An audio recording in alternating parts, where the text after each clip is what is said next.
नमस्कार विद्यार्थी मित्रों, आज આપણે ધોરણ 8 સામાજિક વિજ્ઞાન વિષયમાં પાઠ 8 ભારતની સમસ્યાઓ અને ઉપાયો લેક્ચર 2 નો અભ્યાસ કરીશું। વિદ્યાર્થી મિત્રો, આપણે અગાઉના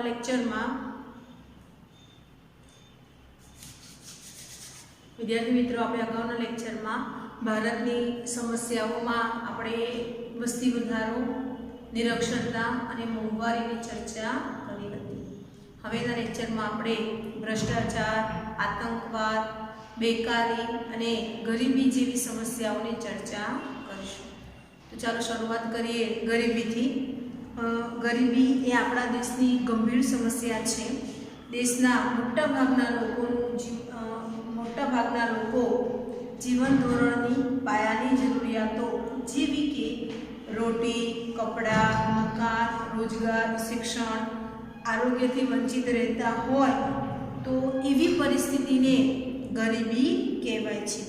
ગુજરાતમાં હાલ ગરીબી રેખા નીચે જીવતા લોકોનું પ્રમાણ 14.7% જેટલું છે। લોકોની ખરીદ શક્તિ અને આવકના ધોરણના આધારે ગરીબીનો માપદંડ નક્કી થાય છે। ભારતની પંચવર્ષીય યોજનાઓને કારણે શિક્ષણ અને આરોગ્યની સેવાઓ મળવા લાગી છે। ઉપરોક્ત ઉદ્યોગ ધંધાનો વિકાસ થયો છે અને રોજગારી તકો મળતા ગરીબીનું પ્રમાણ ઘટી રહ્યું છે। ટેકનોલોજી અને યાંત્રિક ખેતીથી લોકોની આવકમાં સુધારો થયો છે। વિદ્યાર્થી મિત્રો, ગરીબી આપણા દેશની બહુ મોટી સમસ્યા છે અને આ ગરીબી તો વ્યક્તિ પોતાની પ્રાથમિક જરૂરિયાતો જેની ખોરાક, રહેઠાણ એ ન મેળવી શકે, શિક્ષણ ન મેળવી શકે તો એવી પરિસ્થિતિ એ માનવીની ગરીબી કહેવાય છે। આપણને તો બધું મળે છે એટલે આપણે ગરીબ નથી, પરંતુ કેટલીક વ્યક્તિઓ છે જેને રહેવા માટે ઘર નથી હોતું, એ લોકોને ખોરાક એટલે 2 ટાઈમ પૂરતું જમવાનું મળતું નથી, શિક્ષણ નથી મેળવી શકતા, બીમાર થાય તો સારવાર નથી કરાવી શકતા, તો આવી વ્યક્તિઓ એ ગરીબી રેખા હેઠળ જીવતા લોકો કહી શકાય। આપણા ગુજરાતની વાત કરીએ તો ગુજરાતમાં 14.7% લોકો એ ગરીબી રેખા હેઠળ આવતા લોકો છે। લોકોની ખરીદી શક્તિ અને આવકના આધારે આ ગરીબીનો જે માપદંડ છે તે નક્કી કરવામાં આવ્યો છે। ભારત સરકાર દર 5 વર્ષે પંચવર્ષીય યોજનાઓ બહાર પાડે છે અને આ પંચવર્ષીય યોજનાઓ બહાર પાડે છે એમાં લોકોનો વિકાસ થાય તેવા સરકાર આ કાર્ય એ યોજનાઓમાં કરે છે, જેના કારણે લોકોને શિક્ષણ મળ્યું છે, લોકોનું આરોગ્ય સુધર્યું છે અને ઉદ્યોગ ધંધાનો વિકાસ થયો, જેના કારણે લોકોને કામ ધંધાઓ મળી રહે છે અને જે લોકો આવક મેળવે છે તે પોતાની ગરીબીને દૂર કરી શકે છે, પોતાની પ્રાથમિક જરૂરિયાતોને પૂર્ણ કરે છે, આરોગ્ય સુધારી શકે છે, શિક્ષણ મેળવી શકે છે, રહેવા માટે ઘર લઈ શકે છે। તો આમ આ પંચવર્ષીય યોજનાઓને કારણે આ જે ગરીબી છે તેમાં થોડોક સુધારો થયો છે, લોકોનું જીવન ધોરણ થોડુંક ઊંચું આવ્યું છે। અહીંયા થોડુંક આપણને માહિતી આપી છે બીપીએલ વિશે, બિલો પોવર્ટી લાઇન, ગરીબી રેખાથી નીચે જીવતા લોકો। અહીંયા આપણને બીપીએલ વિશે માહિતી આપી છે। બીપીએલ એટલે શું? તો બિલો પોવર્ટી લાઇન, ગરીબી રેખા હેઠળ જીવતા લોકો જેમને પોષણયુક્ત આહાર મળતો નથી, ગંદા રહેઠાણમાં વસવાટ કરવો પડતો હોય, પૂરતી તબીબી સારવાર ન મળતી હોય, જે અભણ હોય, જ્યાં બાળકોને મજૂરી કરાવવી પડતી હોય તેવા લોકો ગરીબી હેઠળ જીવતા લોકો કહી શકાય। હવે જોઈએ ભ્રષ્ટાચાર। ભ્રષ્ટાચાર એ બહુ જ મોટું દૂષણ છે, એક કલંક છે। તો ભ્રષ્ટાચાર એટલે શું? તો આપણી શાબ્દિક ભાષામાં કહીએ તો કોઈને લાંચ આપવી એને આપણે કહીએ ભ્રષ્ટાચાર। આપણું કામ કઢાવવા કે આપણું કંઈક વસ્તુ મેળવવા માટે આપણે કોઈને 5 રૂપિયા, 10 રૂપિયા કે પૈસા આપવા પડે તો એ ભ્રષ્ટાચાર છે। અહીંયા આપણને એની વ્યાખ્યા આપેલી છે ભ્રષ્ટાચારની કે સામાન્ય રીતે ભ્રષ્ટાચાર એટલે જે વસ્તુ આપણા હકની કે અધિકારની હોય છતાં તે મેળવવા કે વાપરવા માટે આપણે કંઈક ચૂકવવું પડે તેને ભ્રષ્ટાચાર કહી શકાય. ટૂંકમાં વ્યક્તિ સાથે બિનકાયદાકીય અનીતિભર્યો વ્યવહાર, એટલે કે જે વસ્તુ આપણા અધિકારની છે, આપણી જ છે, આપણને વસ્તુ મળવી જ જોઈએ છતાં પણ મળતી નથી, એટલે એ વસ્તુ મેળવવા માટે આપણે સામેવાળી વ્યક્તિને કંઈક આપવું પડે તો એ ભ્રષ્ટાચાર છે. એટલે કે કોઈ પણ વ્યક્તિ સાથે બિનકાયદાકીય, આ કાયદામાં આવતું જ નથી, એટલે કે બિનકાયદાકીય નીતિ નહીં પરંતુ અનીતિભર્યો વ્યવહાર એટલે ભ્રષ્ટાચાર. છેતરપિંડી, ભેટ સોગાદો લેવી, લાંચ રૂશ્વત લેવી આ ભ્રષ્ટાચારના સ્વરૂપ છે, જે સમગ્ર જનજીવનમાં વ્યાપકપણે પ્રસરી ગયેલો છે. કેટલાક લોકો અનૈતિક અને બેજવાબદારીપૂર્વક પોતાનો સ્વાર્થ સાધવા પોતાના પદ, સત્તા વગેરેનો ઉપયોગ કરી ભ્રષ્ટ આચરણનો આશ્રય લે છે. ભ્રષ્ટાચાર એ સમાજનું મોટામાં મોટું દૂષણ અને કલંક છે. આપણને ખબર જ છે, આપણે ક્યાંય પણ જઈએ છીએ, કોઈ પણ વસ્તુ મેળવવા માટે બહુ મોટી મોટી લાઈનો લાગી હોય છે. ત્યાં આપણે લાઈનમાં ન ઊભું રહેવું હોય તો પૈસા આપો એટલે તમને પહેલાં આગળ આપવા દે. તો આજે આપણે ક્યાંય પણ જઈએ છીએ ત્યાં આપણને ભ્રષ્ટાચાર જ જોવા મળે છે. તો આજે માનવી પ્રામાણિકતા ગુમાવી બેઠો છે એટલે ભ્રષ્ટાચાર જોવા મળે છે. માનવી પ્રામાણિક બને, પોતાની નૈતિક ફરજોનું પાલન કરે તો આ ભ્રષ્ટાચારને આપણે દૂર કરી શકીએ છીએ. ભ્રષ્ટાચારની અસરો જોઈએ કે માનવ અધિકારોનો ભંગ થાય છે. આપણે જે મૂળભૂત અધિકારો છે તે આપણને મળી શકતા નથી. દાખલા તરીકે જોઈએ કે મૂળભૂત અધિકાર છે કે શિક્ષણ પ્રાપ્તિનો અધિકાર, તો શાળામાં, તો સારી શાળામાં એડમિશન લેવા માટે આપણે ડોનેશન આપવું પડે છે. તો એ ડોનેશન શું છે? એક પ્રકારની ભ્રષ્ટાચાર છે, લાંચ છે. શિક્ષણ એ બધાનો અધિકાર છે એટલે કોઈ પણ શાળા આપણને કોઈ પણ બાબતે શિક્ષણ આપવા માટે ઇનકાર ન કરી શકે. છતાં પણ કેટલીક શાળાઓ એવો આગ્રહ રાખે છે કે તમે આટલા રકમ આપો તો જ તમને શાળામાં એડમિશન મળશે. તો એ શું થયો? ભ્રષ્ટાચાર. તો આ ભ્રષ્ટાચારને કારણે માનવીય અધિકારોનો ભંગ થાય છે, રાષ્ટ્રનો વિકાસ અવરોધાય છે. શું કરે છે કે ભાઈ ટ્રાફિક પોલીસમાં આપણે જોઈએ છીએ કે 4 રસ્તાએ કે કોઈ પણ જગ્યાએ ટ્રાફિક પોલીસ એ વાહન ચાલકને પકડે છે તો એનો ગુનો છે કે ભાઈ એને હેલ્મેટ નથી પહેર્યું, રોંગ સાઈડ વાહન ચલાવે છે, ચાલુ વાહને ફોન પર વાતો કરે છે, તો એને દંડની રકમ જે ભરવાની છે તે રકમ સરકારમાં જમા થાય છે. પરંતુ અહીંયા ભ્રષ્ટાચાર આપણને શું જોવા મળે છે કે 300 રૂપિયાનો દંડ હોય ત્યાં માત્ર 100 રૂપિયા આપી વાહન ચાલક છૂટી જાય છે અને લાંચ લેનાર જે પણ વ્યક્તિ છે, પોલીસ, એ પોતાના ખિસ્સામાં પૈસા મૂકી દે છે. તો અહીંયા એ પૈસા રાષ્ટ્રના વિકાસ માટે વપરાય છે, દંડના પૈસા અહીંયા આના પોતાના ખિસ્સામાં ગયા. એટલે કે આ લાંચને કારણે રાષ્ટ્રનો વિકાસ અવરોધાય છે, નૈતિક મૂલ્યોનો હાશ થાય છે. નૈતિક મૂલ્યો એટલે કે આ પ્રામાણિકતા, આપણી મૂળભૂત ફરજો જે માનવીને નિભાવવી જોઈએ, આજે આપણા નૈતિક મૂલ્યો છે ને એનો નાશ થઈ રહ્યો છે.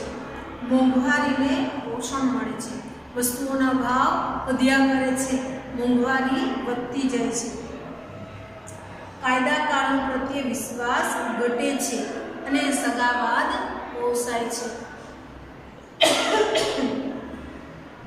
લોકોનો કાયદા ઉપરથી અને ન્યાયતંત્ર ઉપરથી વિશ્વાસ ઓછો થાય છે ભ્રષ્ટાચારને કારણે, અને સગાવાદ પોસાય છે કે જે વ્યક્તિ ઓળખીતી છે, સગા સંબંધી છે તેવી વ્યક્તિઓને પ્રોત્સાહન મળે છે.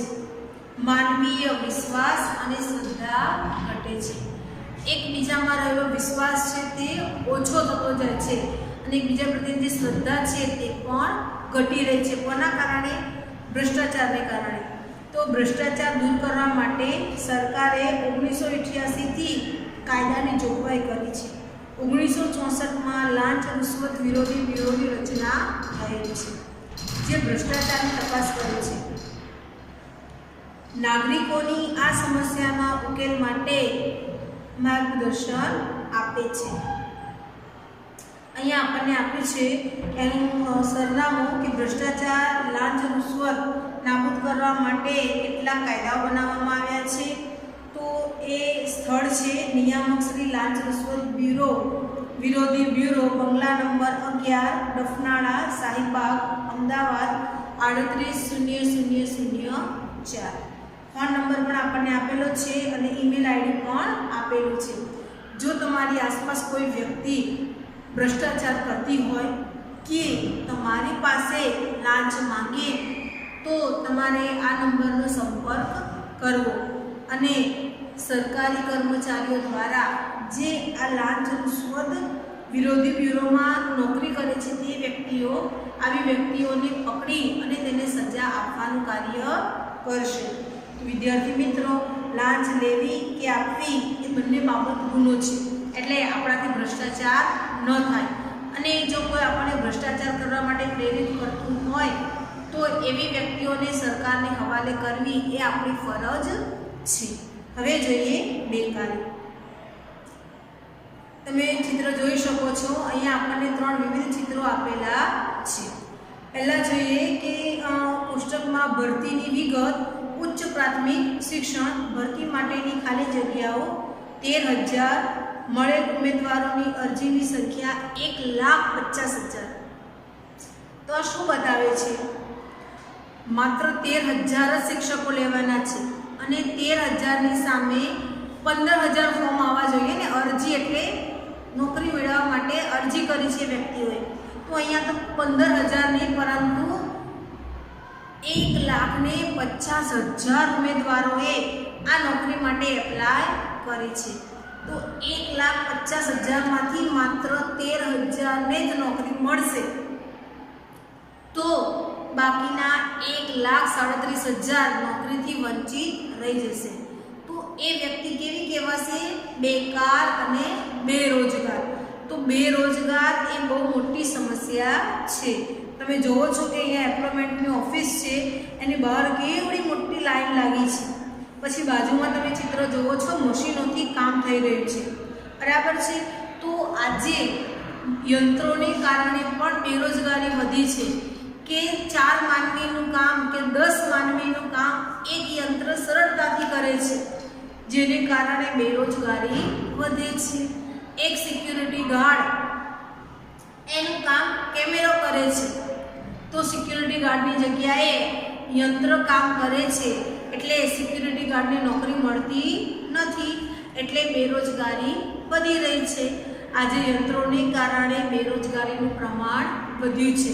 ટેકનોલોજીનો લાભ પણ થાય અને ગેરલાભ પણ થાય.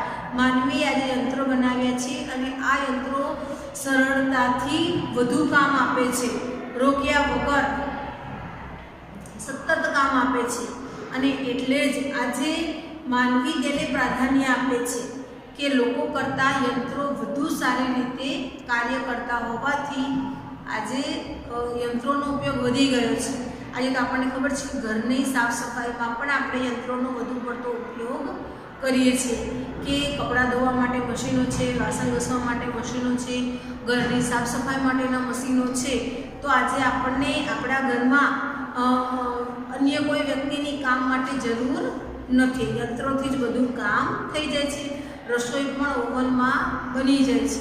તો આવી રીતે બધા કામ સરળતાથી થઈ જતા હોવાથી યંત્રો વડે આજે માનવી બેરોજગાર બન્યો છે. તો ચાલો એના વિશે થોડીક માહિતી મેળવીએ. આજના વૈજ્ઞાનિક યુગમાં અદ્યતન ટેકનોલોજીથી બેકારીમાં વધારો થયો છે.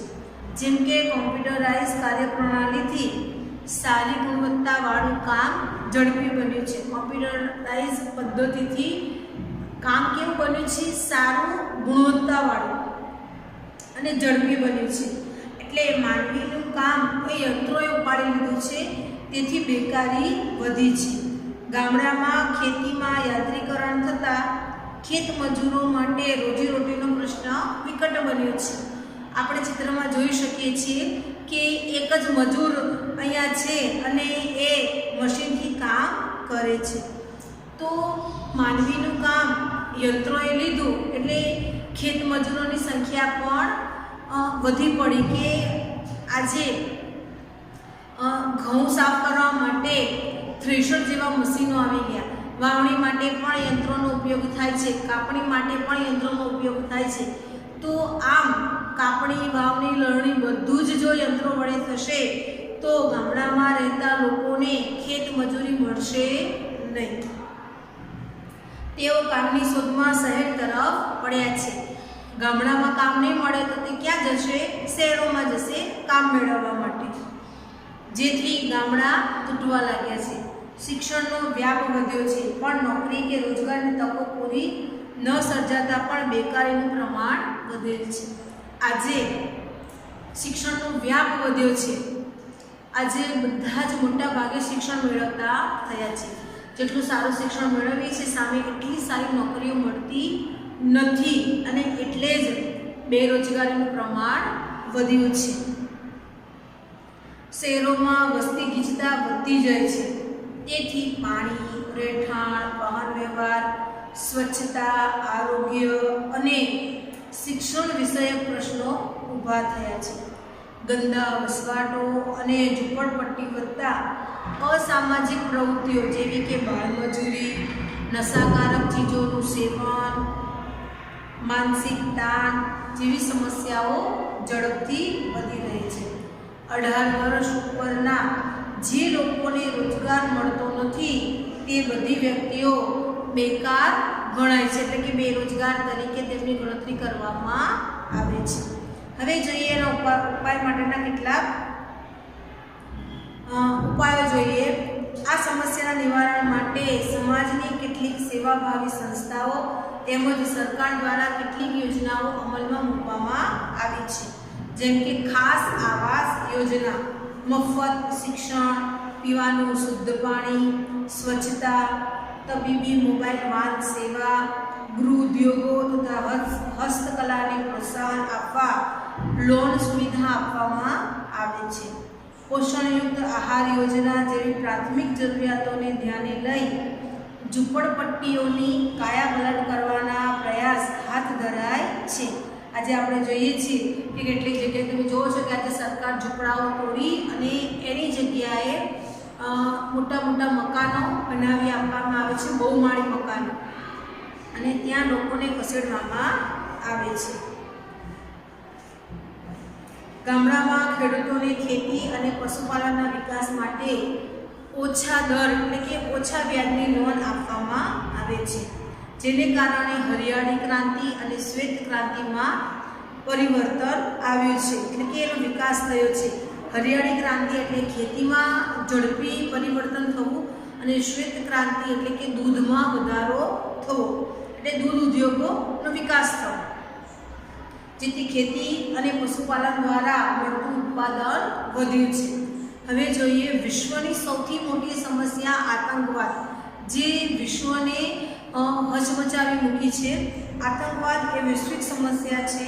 આતંકવાદી પ્રવૃત્તિ એ કોઈપણ દેશના પ્રગતિમાં અવરોધક છે. શાંતિ, અમન, ભાઈચારો તથા દેશની આબાદીને છિન્ન ભિન્ન કરવાવાળી હલકી મનોવૃત્તિની પ્રક્રિયા એટલે આતંકવાદ. આતંકવાદ એ મોટે ભાગે હિંસા અને ઘૃણા ફેલાવી લોકોમાં ભય ઊભો કરે છે. આતંકવાદીનો ઉદ્દેશ્ય ક્યારે પણ પવિત્ર કે શ્રેષ્ઠ હોતો નથી. મુઠ્ઠીભર માણસો દ્વારા સંગઠિત અને આયોજનબદ્ધ રીતે કરવામાં આવતું જંગલી કૃત્ય એટલે આતંકવાદ, જેમાં બળજબરી, ધાકધમકી, લોકોને ડરાવવા, હેરાન કરવા, પરેશાન કરવા, એમને માનસિક ત્રાસ આપવો કે એમના ઉપર હિંસા આચરવી વગેરે પ્રયાસો થતા હોય છે. આવું કૃત્ય કોઈ પણ સરકાર સમક્ષ પડકારરૂપ બને છે. આતંકવાદ એ બળ પ્રયોગનું હાથવગું સાધન છે. તેથી કોઈ પણ સ્થળે લોકોને નિશાન બનાવવામાં આવે છે। જેમ કે આપણે કેટલા પણ ઉદાહરણો જોયેલા છે કે સંસદ પર થયેલો હુમલો, હોટલ તાજ પર થયેલી ઘટના, મુંબઈનો બોમ્બ બ્લાસ્ટ, અક્ષરધામ પરનો હુમલો, એ સિવાય પણ અમદાવાદમાં થયેલો સિરિયલ બ્લાસ્ટ, આ બધા તેના ઉદાહરણો છે। આતંકવાદને કોઈ સગાવાદ નડતો નથી કે તેની કોઈ ભાષા કે આતંકવાદનો કોઈ ધર્મ નથી, ફક્ત વેરભાવને ધ્યાનમાં લઈને આતંકવાદ કરવામાં આવે છે। આ આતંકવાદ ને કારણે લોકોમાં હિંસા અને ભય ઊભો થાય છે। લોકો સતત ભયના ઓથાર નીચે જીવે છે। આતંકવાદથી જે તે પ્રદેશના વેપાર ધંધાનો વિકાસ અટકી જાય છે। આતંકવાદીઓ દેશમાં માદક દ્રવ્યોની હેરાફેરી કરે છે અને કાળું નાણું ઠાલવે છે। કેટલાક આતંકવાદી સંગઠનો એ પૈસાદાર વેપારીઓ પાસેથી પૈસા પડાવે છે। બોમ્બ વિસ્ફોટથી સરકારી બાંધકામોનો નાશ કરે છે, તેથી સરકારને કરોડો રૂપિયાનું નુકસાન થાય છે અને આ બાંધકામો ફરી બનાવવા અને તેને રિપેર કરાવવા માટે સરકાર કરોડો રૂપિયા ખર્ચે છે। હવે જોઈએ કે આ આતંકવાદને નિવારવા માટે સરકારે શું કરવું જોઈએ।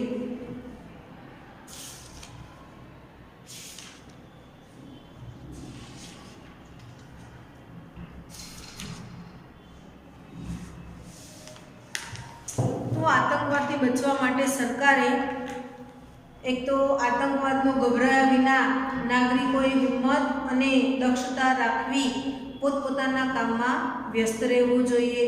રાષ્ટ્રીય સુરક્ષાને મજબૂત બનાવવી એ માટે સૈનિકો અને પોલીસોની સજ્જતાને સંગીન બનાવવી જોઈએ। સીસીટીવી કેમેરા, મેટલ ડિટેક્ટર જેવા આધુનિક ઉપકરણોથી સુરક્ષા દળોને સજ્જ બનાવવા જોઈએ। દેશના ગુપ્તચર એટલે કે જાસૂસી તંત્રને કાર્યરત બનાવવું જોઈએ। લોકોએ સુરક્ષા દળોને સહકાર આપવા જોઈએ।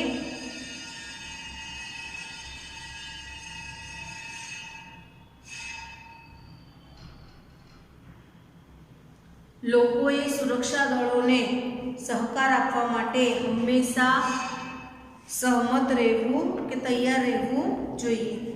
આમ જનતાને મુસાફરીમાં કે જાહેર સ્થળોમાં, મેળાવડાઓમાં હંમેશા ચેતતા રહેવું જોઈએ। આપણી પાસે કોઈ પણ અજાણી વસ્તુ આવે તો એને તરત જ ન ખોલવી જોઈએ, તરત જ પોલીસનો સંપર્ક કરવો જોઈએ। ખોટી જાહેરાતો કે અફવાઓથી દૂર રહેવું જોઈએ। આતંકવાદ સામે લોકજાગૃતિ કેળવવી જોઈએ। આતંકવાદ વિરોધી દિવસની ઉજવણી કરવી જોઈએ।